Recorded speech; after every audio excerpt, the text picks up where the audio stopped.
பக்தி நேயர்களுக்கு அன்பான வணக்கங்கள். இன்றைய நம்முடைய சொல் எப்படிப்பட்ட சொல்? மென்சொல், மென்பொருள் என்று இப்போதெல்லாம் பேசுகிறோம் இல்லையா?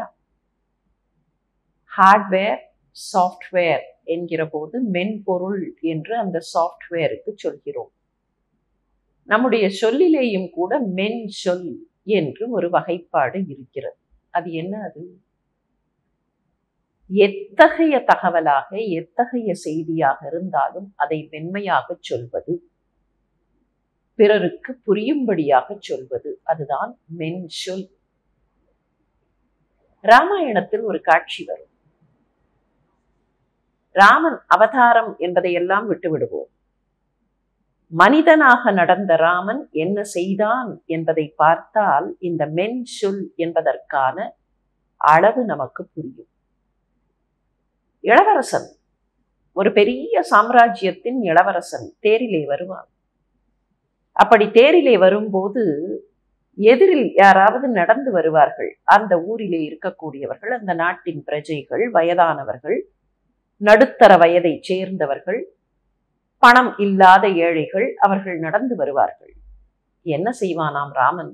தேரிலே இருந்து இறங்குவான்.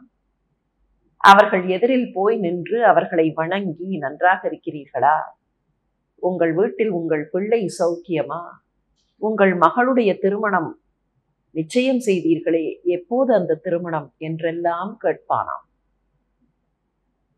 ஒரு இளவரசன் தங்களிடத்திலே இறங்கி மென்மையாக பழகுகிறான் என்பதை கண்ட அந்த மக்கள்தான் அந்த இளவரசன் காட்டுக்கு போக வேண்டும் என்கிற சூழல் வந்தபோது தாங்களும் அவனோடு போக வேண்டும் என்று எண்ணினார்கள். ராமன் ராமன் என்று குறிப்பிடுகிறோமே, ராமன் தெய்வம் என்பதெல்லாம் இருக்கட்டும், ஆனால் ராமன் மனிதனாக நடந்து கொண்ட அந்த முறை, மென்மையான சொற்களை சொல்லி, மென்மையாக அவர்களிடத்தில் பேசி, அவர்களின் உள்ளத்தை தன் வசப்படுத்தி கொண்ட தன்மை. சொல்லுகிற ஒன்றை கூட மென்மையாக சொல்லலாம். அது வேகமான ஒன்றாக இருக்கலாம். அந்த சொல் குறிப்பிடுகிற செயல் சற்று கடினமானதாக கூட இருக்கலாம். ஆனால் அதை சொல்லும் போது அந்த தொனி என்கிறோமே, அது மென்மையாக இருக்கும் என்றால் வாழ்க்கையில் பலவற்றை வெல்லுவது எளிமையாக இருக்கும். சரி, எந்த செயல் நமக்கு இன்றைக்கு கண்ணுக்கு புலப்படக்கூடிய செயல்? ஒன்றல்ல, ஒரு தொகுப்பான செயல்கள். நம்முடைய முன்னோர்கள் சிலவற்றை இப்படித்தான் செய்ய வேண்டும், இப்படி செய்யக்கூடாது என்று சொல்லி இருக்கிறார்கள். அவர்கள் அப்படி சொன்னதை ஏன் சொன்னார்கள் என்றே கூட பார்க்காமல், அவர்கள் பழைய காலத்தில் வாழ்ந்தவர்கள், எனவே பொருத்தமில்லாதவற்றை சொன்னார்கள் என்று ஒதுக்கி விடுகிறோம். அப்படி ஒதுக்காமல் நம்முடைய முன்னோர்கள் சொல்லி இருக்கக்கூடிய பல விஷயங்கள் டைம் டெஸ்டட் என்பதை உணர்ந்து அவற்றை பின்பற்றுவதற்கு பழகிக்கொள்வோம். பண்பாடு என்பதே அதுதான். கல்ச்சர், பண்பாடு என்றெல்லாம் குறிப்பிடுகிறோமே, பல காலம் வாழ்ந்து பார்த்து சிலவற்றை நம்முடைய முன்னோர்கள் சொல்லி இருக்கிறார்கள். அப்படி வாழ்ந்து பார்த்து எது பொருந்தும் எது பொருந்தாது என்பதை வகைப்படுத்தி பொருந்தக்கூடியவற்றை கொடுத்திருக்கிறார்கள். அவற்றை நாமும் கடைபிடித்து நம்முடைய வாழ்க்கையில் பின்பற்றுவதை இன்றைய செயலாக நாம் அங்கீகரித்துக் கொள்வோம். இப்படிப்பட்ட செயலுக்கு ஒரே ஒரு எடுத்துக்காட்டு. இப்படிப்பட்ட செயல்கள் நிறைய இருக்கின்றன. அவரவர்கள் கண்களை விசாலப்படுத்தி கொண்டு பார்க்கும்போது அந்த செயல்கள் எல்லாம் புலப்படும். இப்போதைக்கு ஒரே ஒரு எடுத்துக்காட்டை மாத்திரம் பார்ப்போம். எப்படி உண்ண வேண்டும் என்பதை கூட நம்முடைய முன்னோர்கள் சொல்லி இருக்கிறார்கள். How to eat. எப்படி உண்ண வேண்டும் என்று சொல்லும் போது எங்கே உண்ணக்கூடாது என்பதையும் சொல்லி இருக்கிறார்கள். அதை மாத்திரம் பார்க்கலாம். கிடந்து உண்ணார், நின்று உண்ணார், வெள்ளிடை உண்ணார், சிறந்த மிக உண்ணார், சிறந்த மிக உண்ணார், கட்டிலின் மேல் உண்ணார். எப்படி சாப்பிடக்கூடாது என்று 5 விஷயங்களை சொல்கிறார்கள். கிடந்து உண்ணார், படுத்துக்கொண்டே சாப்பிடக்கூடாது. நின்று உண்ணார், நின்று கொண்டே சாப்பிடக்கூடாது.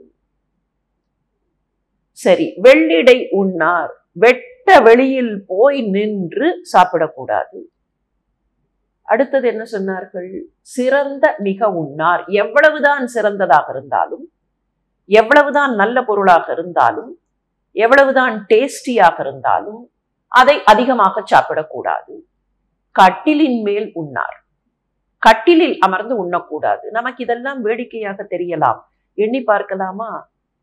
படுத்துக்கொண்டே சாப்பிடக்கூடாது. படுத்துக்கொண்டே சாப்பிட்டால் என்ன ஆகும்? தாய்மார்களுக்கு தெரியும். குழந்தைகளுக்கு உணவு ஊட்டும் போது கூட படுக்க வைத்து ஊட்டினால் உரைக்கேறும் இல்லையா? ஆஸ்பிக்சியேஷன் என்று குறிப்பிடுகிறோமே, அது உணவு குழலுக்குள் போவதற்கு பதிலாக காற்று குழலுக்குள் போய்விடும். நின்று உண்ணார், நின்று கொண்டே சாப்பிட்டால் என்ன ஆகும்? இன்றைக்கு நவநாகரீக விருந்துகளில் நின்று கொண்டே சாப்பிடுவதை வழக்கமாகிவிட்டோம்.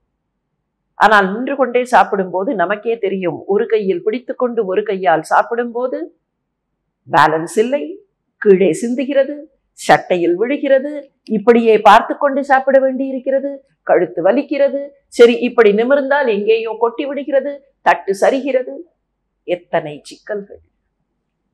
கட்டிலின் மேல் உண்ணார், கட்டிலில் உட்கார்ந்து கொண்டு உண்டால் என்ன ஆகும்? சாப்பிடுவது கட்டிலில் விழுந்து விட்டால் வந்து படுக்கும் போது எறும்பு புடுங்கும் இல்லையா? வேறு ஏதாவது பூச்சி வரும். உணவுக்காக வேறு பூச்சிகள், வேறு வகையான ஜீவராசிகள் வந்து விடலாம். உணவுக்காகத்தானே எலிகள் வருகின்றன, உணவுக்காகத்தானே கரப்பான் பூச்சி வருகிறது.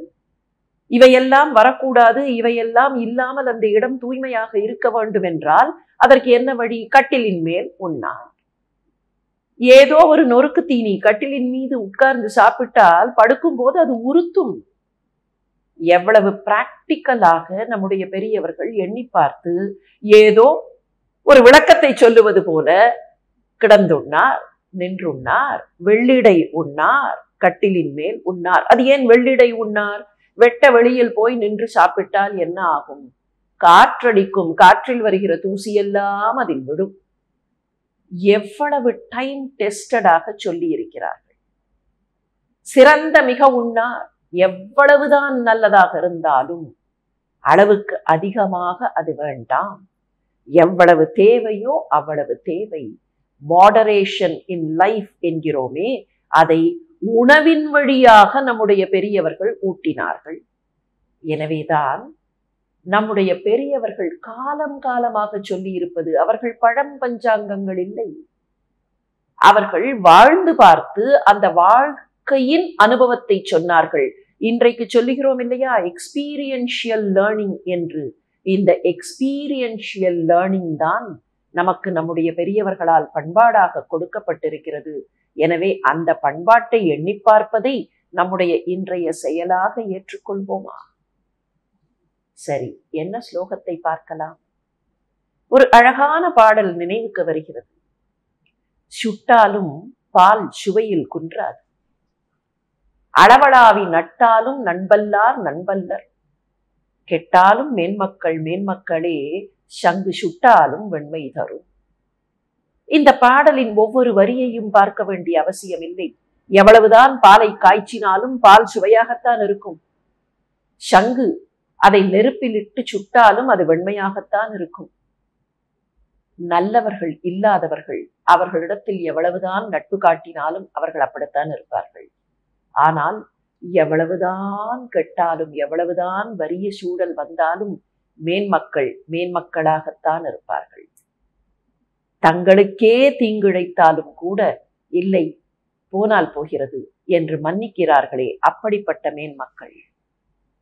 தனக்கே கைகேயி கூன் இழைத்த போது, தனக்கே அந்த கூனி கொடுமை செய்த போது கூட அந்த கைகேயியை, கூனியை, இல்லை இல்லை இவர்கள் நன்றாக இருக்கட்டும் என்று சொன்ன ராமனை எண்ணி பார்க்கலாம் இல்லையா? கைகேயி காட்டுக்கு அனுப்பிவிட்டாள்.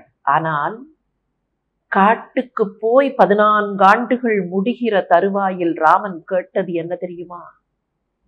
அந்த கைகேயி என்னுடைய தாயாகவே இருக்க வேண்டும். என்னதான் அவள் எனக்கு துன்பம் இழைத்திருந்தாலும் அவள் எனக்கு தெய்வம், அவள் என் தாயாக இருக்க வேண்டும். கெட்டாலும் மேன்மக்கள் மேன்மக்களே என்பதுதான் நாம் உணர வேண்டியது மாத்திரமல்ல, வாழ வேண்டியதும் கூட.